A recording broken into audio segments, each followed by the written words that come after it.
देहरादून में जन शताब्दी एक्सप्रेस की एक बोगी में लगी भयानक आग को बुझा दिया गया है।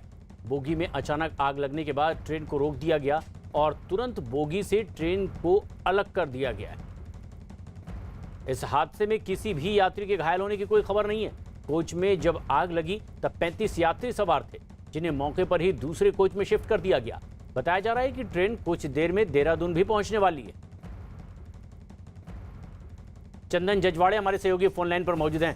चंदन, क्या और ताजा अपडेट और आधिकारिक बयान कोई रेलवे की ओर से? देखिए, रेलवे की तरफ से ये कहा जा रहा है कि शॉर्ट सर्किट की वजह से ये आग लगी हुई जान पड़ती है, लेकिन अभी इसकी जांच होनी बाकी है। दूसरी तरफ अगर बात करें तो इस कोच में 35 मुसाफिर थे, जिन्हें दूसरे कोचेज में एडजस्ट करके रवाना कर दिया गया। ट्रेन जो है देहरादून पहुंच गई है। एक बार तो डर ये लगा था क्योंकि आग काफी भयावह थी, जिस तरह हम देख सकते हैं, दर्शक देख सकते हैं कि पूरी की पूरी कोच जलकर खाक हो गई। तो ऐसी स्थिति में काफी ज्यादा ये खतरा था कि किसी मुसाफिर को कोई डैमेज ना हो, नुकसान ना हो, लेकिन समय पर सारे मुसाफिरों को बाहर निकाल लिया गया। कोच को डिटैच कर दिया गया। जिस कोच में आग लगी थी, 8वां कोच था इंजन से, उससे ट्रेन से अलग कर दिया गया और बाकी ट्रेन को रवाना कर दिया गया। ट्रेन पहुंच चुकी है देहरादून। अब रेलवे की तरफ से इस पर जांच की जाएगी। शुरुआती तौर पर देखना होगा कि कहां क्या फॉल्ट ऐसा रह गया था जिसकी वजह से कोच में आग लगी है। लेकिन फिलहाल राहत की बात यह कि हर एक मुसाफिर जो है इस घटना में सुरक्षित रहा है। जी, रेलवे कुछ और नुकसान के बारे में आकलन कर बता पाया है कि किस तरह का हादसा पेश होने के बाद में वो प्राथमिक तौर पर इसका आकलन कर पाए?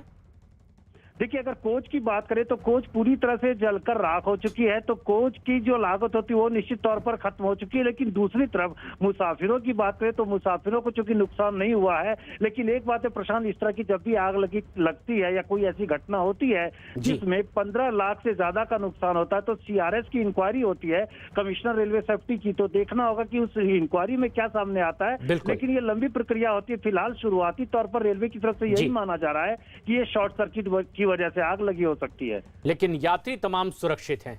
फिलहाल शुक्रिया।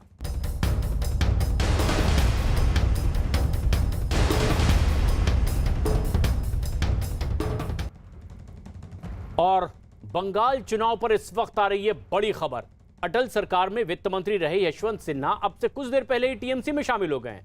कुछ देर पहले ही यशवंत सिन्हा कोलकाता में टीएमसी के दफ्तर पहुंचे और पार्टी की सदस्यता उन्होंने ली है। वहीं बीजेपी ने यशवंत सिन्हा के टीएमसी में जाने के मुद्दे पर ज्यादा तवज्जो नहीं दी है।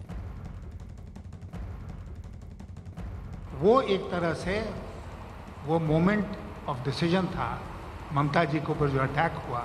मैंने सोचा कि अब बाहर रहकर नहीं बल्कि बगल में रहकर, अंदर रहकर मुझे उनका साथ देना चाहिए।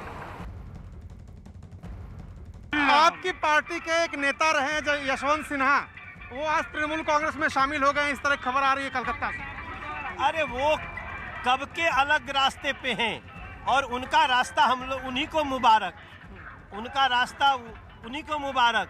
वो बहुत लंबे समय से नरेंद्र मोदी जी के नीतियों का विरोध कर करके अपना परिचय दे चुके हैं।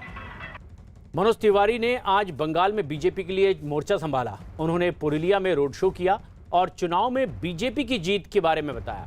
उन्होंने टीएमसी के इशारे पर रोड शो का दायरा सीमित करने का भी आरोप लगाया है। इससे पहले खड़गपुर में प्रशासन ने मंजूरी के बावजूद उनकी रैली के लिए हेलीकॉप्टर को उतरने नहीं दिया। इसके बाद चोट के मसले पर भी ममता पर उन्होंने निशाना साधा। मनोज तिवारी ने ममता पर तंज कसा कि उन्होंने नाटक के लिए प्लास्टर लगाया जो महज 24 घंटे में उतर भी गया। उड़न खटोले में हमारे साथ है नेताजी मनोज तिवारी। मनोज जी, आप तो बीजेपी के स्टार कैंपेनर हैं। बिहार से लेके बंगाल तक, उत्तर प्रदेश से लेके असम तक, हर जगह मनोज तिवारी नजर आते हैं।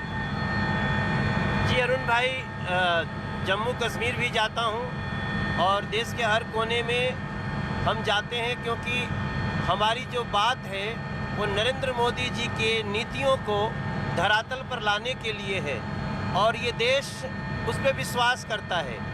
इसलिए हम पश्चिम बंगाल में भी उसी प्रकार से, जैसे हम अपने घर परिवार में समझाते हैं लोगों को, हम समझा रहे हैं और लोग समझ भी रहे हैं और लोग उस दर्द को दूर करने के लिए तत्पर हैं जिसको नरेंद्र मोदी जी ने दूर करने का बेड़ा उठाया।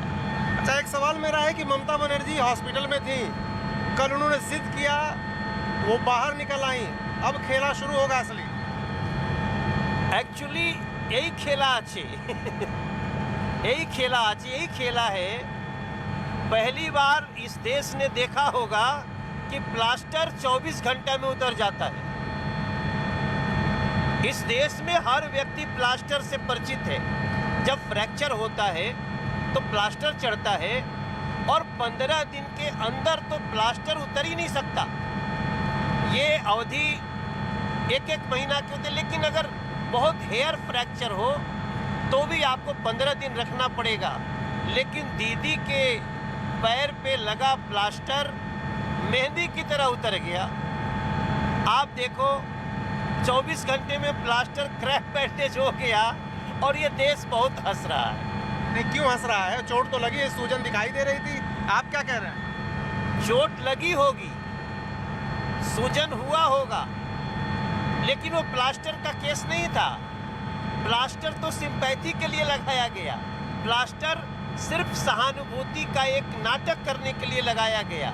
उससे हंस रहा है पश्चिम बंगाल, क्योंकि सबको पता है गलती जो भी हुई है वो ममता दीदी से ही हुई है। अब वो भी जांच का विषय है, हुई है कि नहीं, चोट लगी कि नहीं लगी। लेकिन चोट लगी तो हम सब प्रार्थना करते हैं दीदी का चोट जल्दी ठीक हो जाए। लेकिन जो पश्चिम बंगाल को चोट लगी है उसको कैसे ठीक होगा, वो दिल्ली हमारे देश की पश्चिम बंगाल की जनता बताए। तो मनोज तिवारी अपने अंदाज में पश्चिम बंगाल के चुनावी रणभूमि में उतर चुके हैं और प्रचार अभियान की शुरुआत उन्होंने कर दी है। आज पूरे दिन मनोज तिवारी के साथ रहेंगे और आपको हर रंग उनके चुनाव प्रचार का दिखाते रहेंगे। बने रहिए न्यूज़ 18 इंडिया के साथ। लेकिन चोट पर मचे सियासी घमासान के बीच ममता बनर्जी को कोलकाता के एसएसकेएम अस्पताल से डिस्चार्ज कर दिया गया। एक दिन पहले वो व्हीलचेयर पर बैठकर अस्पताल से निकली। तस्वीरों में उनके बाएं पैर पर प्लास्टर चढ़ा नजर आया। कैमरा देखते ही ममता बनर्जी ने हाथ जोड़कर मीडिया वालों का आभार भी जताया। वहीं मुख्यमंत्री को घर ले जाने के लिए कोई खास बुलेट प्रूफ गाड़ी नहीं बल्कि एक सामान्य कार पहुंची थी, जिसमें 2-3 लोगों ने ममता बनर्जी को ड्राइवर के साथ वाली सीट पर बैठने में मदद की और फिर वो अस्पताल से घर के लिए निकल गई। केंद्रीय मंत्री गजेंद्र शेखावत ने ममता बनर्जी पर ट्वीट किया, लिखा, दीदी ने पिछले 24 घंटे में ही प्लास्टर से लेकर क्रैक बैंडेज तक लगवाई। अब क्या अगले 24 घंटों में फुटबॉल? बीजेपी सांसद जगन्नाथ सरकार ने ममता पर हमला किया है। उन्होंने कहा है कि ममता नौटंकी कर रही हैं और लोगों को उन पर अब भरोसा नहीं है। जगन्नाथ सरकार ने बंगाल में बीजेपी सरकार बनने का दावा किया। और एक बड़ी खबर इस वक्त आ रही है, 28 जून से अमरनाथ यात्रा की शुरुआत। 56 दिन तक ये अमरनाथ यात्रा चलेगी और 1 अप्रैल से अमरनाथ यात्रा के लिए लोग अपना रजिस्ट्रेशन करवा सकेंगे। अमरनाथ श्राइन बोर्ड ने एक बड़ा ऐलान किया है। 28 जून से अमरनाथ यात्रा की शुरुआत होने जा रही है, जिसके लिए 1 तारीख से रजिस्ट्रेशन का काम भी शुरू हो जाएगा। पवन शर्मा हमारे सहयोगी फोनलाइन पर मौजूद हैं। पवन, अब आखिरकार अमरनाथ यात्रा की शुरुआत, किस तरह का कार्यक्रम तैयार किया गया है? क्या श्राइन बोर्ड की ओर से और विस्तार से बताया गया?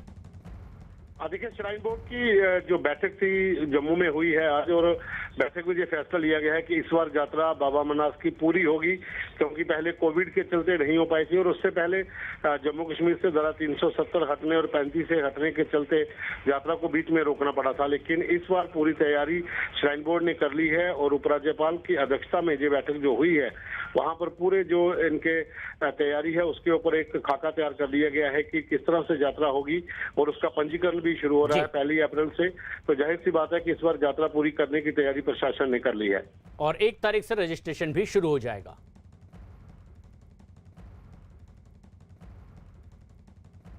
लेकिन उधर ममता बनर्जी की चोट पर सियासत लगातार जारी है। बंगाल बीजेपी के अध्यक्ष दिलीप घोष ने एक बार फिर कहा है कि ममता को चोट खंबे से टकराने की वजह से लगी है। उन्होंने ममता को चोट पर सियासत ना करने की भी नसीहत दी। राजनीति में बहुत सारा तरीका लोग अपनाते हैं। ममता बनर्जी की स्थिति ऐसी है कि पार्टी टूट रही है। उनके जो पुराने सिपाही पार्टी खड़ा करने में जिनका बड़ा योगदान रहा, ऐसे लोग पार्टी छोड़कर भाग रहे हैं। अब उनके लिए स्टार प्रचारक भी नहीं है पार्टी को लड़ाई में सामने से लीड करने वाले। तो इस स्थिति में वो घबराई हुई है, नया नया तरीका ढूंढ करके लोगों का सिंपैथी क्रिएट करने के प्रयास करी है। जहाँ तक मालूम हुआ, डोर खोल करके खड़े होकर रोड शो में जैसे हाथ दिखाते ऐसे ही कर रही थी। बगल में कोई खंबा में टकरा करके डोर उनकी पैर में चोट आई डोर से।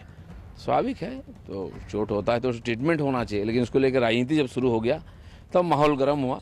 उसको लेकर प्रदर्शन, बंद, रास्ता में जुलूस, तो इस प्रकार राजनीति से बंगाल को कुछ मिलने वाला नहीं है। वहीं पश्चिम बंगाल के मुख्य सचिव ने मुख्यमंत्री ममता बनर्जी की चोट के मसले पर चुनाव आयोग को रिपोर्ट सौंप दी है। बंगाल के मुख्य सचिव ने चुनाव आयोग को रिपोर्ट सौंपी है। खबर है कि इस रिपोर्ट से चुनाव आयोग संतुष्ट नहीं है और चुनाव आयोग ने इस मामले में कुछ और स्पष्टीकरण मांगे हैं। मुख्य सचिव ने रिपोर्ट सौंपी है और इसमें साफ नहीं हुआ है कि चोट की वजह आखिर क्या है। क्या हमले की वजह से ये चोट लगी जिस तरह के आरोप ममता बनर्जी लगा रही हैं, या फिर ये एक हादसा था। साथ ही रिपोर्ट में जिन चश्मदीदों का जिक्र किया गया है उनके बयान भी बंटे हुए हैं। चुनाव आयोग को सौंपी गई रिपोर्ट में यह भी साफ नहीं हो रहा है कि ममता की कार का दरवाजा किसी खंभे से टकराया या फिर कार के दरवाजे को धक्का देने की वजह से ममता बनर्जी को यह चोट लगी। बीजेपी बंगाल में परिवर्तन के लिए कोई कोर कसर नहीं छोड़ना चाहती है। बीजेपी महिला मोर्चा की नेता भी अब पार्टी के लिए जोर शोर से प्रचार में जुट चुकी हैं। पश्चिम बंगाल में बीजेपी चुनाव प्रचार के लिए हर वो रणनीति अपना रही है जिससे वो आम लोगों के बीच में पहुंच सके और जो बीजेपी का जनाधार पहले जहां नहीं था वहां वो उस जनाधार को पाए। क्योंकि अगर पश्चिम बंगाल की सत्ता में आना है, हर एक इतिहास बीजेपी को बनाना है, तो वो हर मुमकिन कोशिश करनी होगी जिसके लिए जनता उसको वोट दे सके। आप देख सकते हैं ये ट्राम है, कलकत्ता की मशहूर ट्राम जहां लोग यात्रा करते हैं। एक तरह से एक समय जीवन रेखा ये कहा जाता था ट्राम को। तो आप देख सकते हैं बीजेपी के कार्यकर्ता हैं, बीजेपी की महिला मोर्चा के कार्यकर्ता हैं जो गीत गा रही हैं, गाने गा रही हैं, जय श्री राम के नारे लगा रही हैं। और कोशिश यही है कि ज़्यादा से ज़्यादा लोगों के बीच में, खासकर आम पब्लिक के बीच में, महिलाओं के बीच में ये लोग पहुंच सकें। ट्राम का सेंटर कोलकाता की सड़कों पर चुनाव प्रचार अभियान का ये अलग कलर आप देख रहे हैं।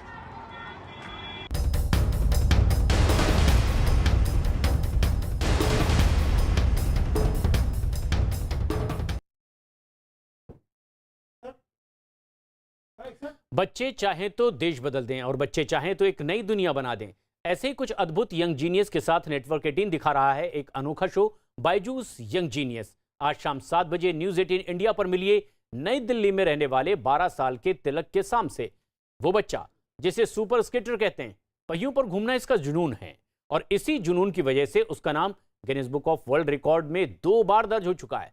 2015 में उसने बार्स के नीचे झुक करके बगैर टकराए 116 मीटर तक लिम्बो स्केटिंग करके वर्ल्ड रिकॉर्ड बनाया। लेकिन दिसंबर 2016 में उसका यह रिकॉर्ड टूट गया। खुद उसने अपना रिकॉर्ड तोड़ा। तिलक ने खुद अपना रिकॉर्ड तोड़ते हुए बार्स के नीचे से 145 मीटर तक लिम्बो स्केटिंग की। 4 साल की उम्र से स्केटिंग कर रहे तिलक का सपना है अब 2023 विंटर ओलंपिक्स में आइस स्केटिंग में गोल्ड जीतना। तिलक एशियाई रोलर स्केटिंग ओपनर में भी सिल्वर मेडल जीत चुका है।